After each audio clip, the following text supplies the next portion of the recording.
Over the past couple months, I've been working on a turn-based RPG called Conduit: The Vampire Saga, inspired by The Vampire Saga by SleepTightWicket.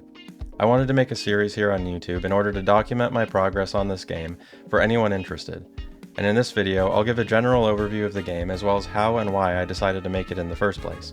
So, without further ado, welcome to part 1 of my developer documentary for Conduit: The Vampire Saga.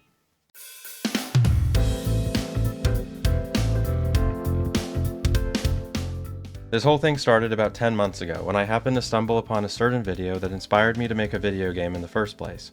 This one, by Super Eye Patch Wolf, which ironically is about fake video games, but I digress.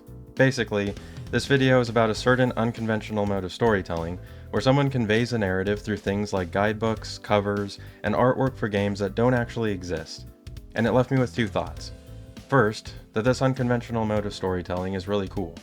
And second, that I should try making a video game myself, because why not?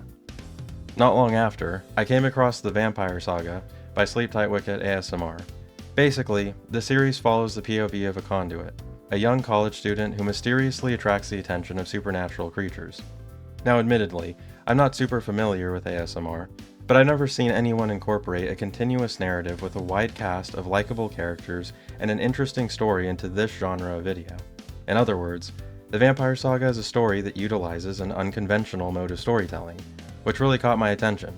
In fact, a lot of the videos in this series reminded me of the kind of conversations you might have in a Persona game, when you're trying to raise your confidant rank with an ally.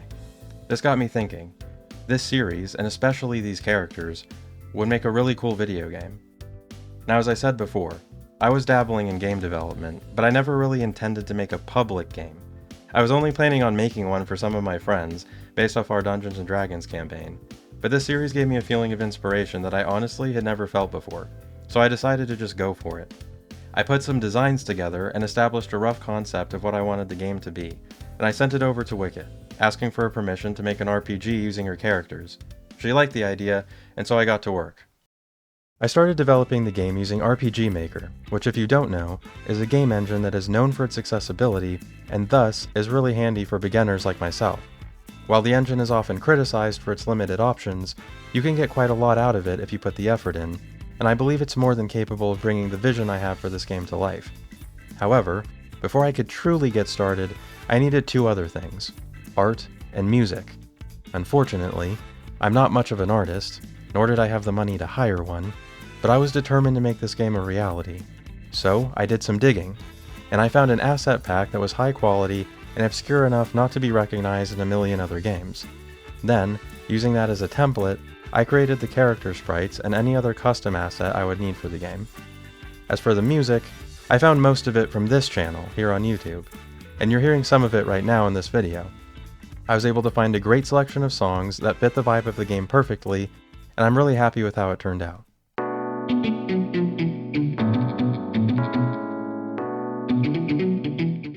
There were several different approaches that I entertained while writing the story for the game. Some of my original ideas included the player ending up in a monster hunting school with a setting similar to Hogwarts from Harry Potter, as well as a darker story that included the player being framed for a crime by a vampire and forced to hunt monsters while on the run. But those ideas were too different from the original narrative of the Vampire Saga, and I ultimately wanted to maintain the overall tone of the series. Because of that, I ended up with a story that I like to describe as Supernatural meets Persona, mixing the monster hunting, monster of the week elements of the television show with the slice of life elements of the game, while of course trying to keep the general tone of the Vampire Saga intact. To give a brief overview, you play as a college student who, through a long series of events, discovers they have supernatural abilities that attract the presence of monsters. Teaming up with a pair of monster hunting twins who are descendants of Van Helsing, you become a monster hunter yourself in the effort of finding out the truth about your nature. Now admittedly, there are a few changes from the source material in order to better suit the structure of an RPG. For example, the protagonist is not a monster hunter in the original series, though I made that change in order to facilitate more action in the game. However, I made an effort to keep as much of the source material intact as I could, adapting many scenes from the series into the game directly.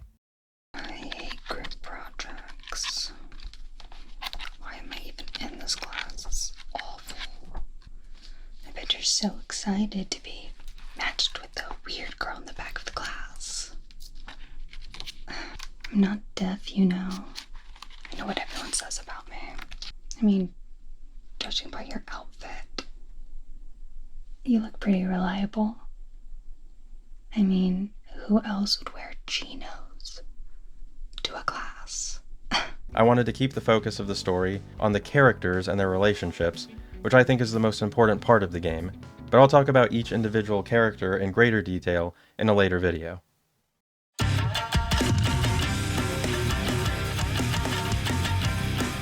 So I've already mentioned Persona many times throughout this video, and that's because it's the primary inspiration for my game regarding its mechanics. Call me unoriginal if you want, it's probably true, but I took a if it's not broke don't fix it approach to the gameplay, and anyone who's played Persona 5 will immediately recognize a lot of the gameplay loop.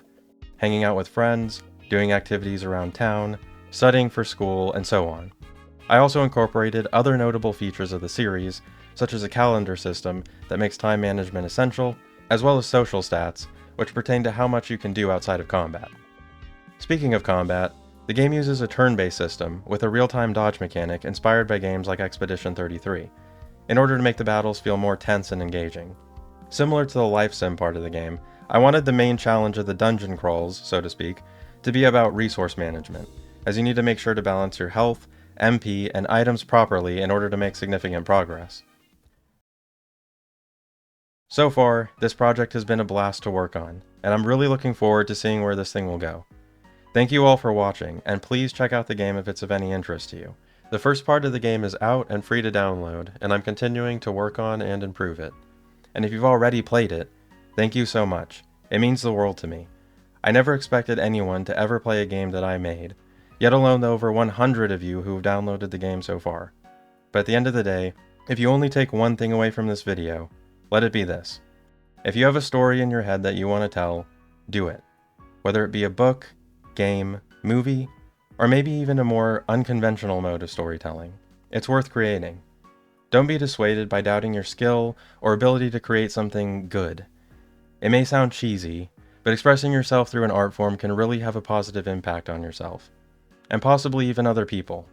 Wicket series certainly had a positive impact on me, and I hope that my game has a similar impact on others who play it. Please let me know your thoughts in the comments or the game store page. I really want to improve this game and make it the best it possibly can be. Of course, huge thanks to Wicket for making all this possible and supporting this project as much as she has. And if you want to hear more about the development of the game, stay tuned for the next video in the series where I'll break down the first part of the main story in detail. Hopefully that'll be out in the next couple of weeks. That's all for this one though. Hope you have a great rest of your day.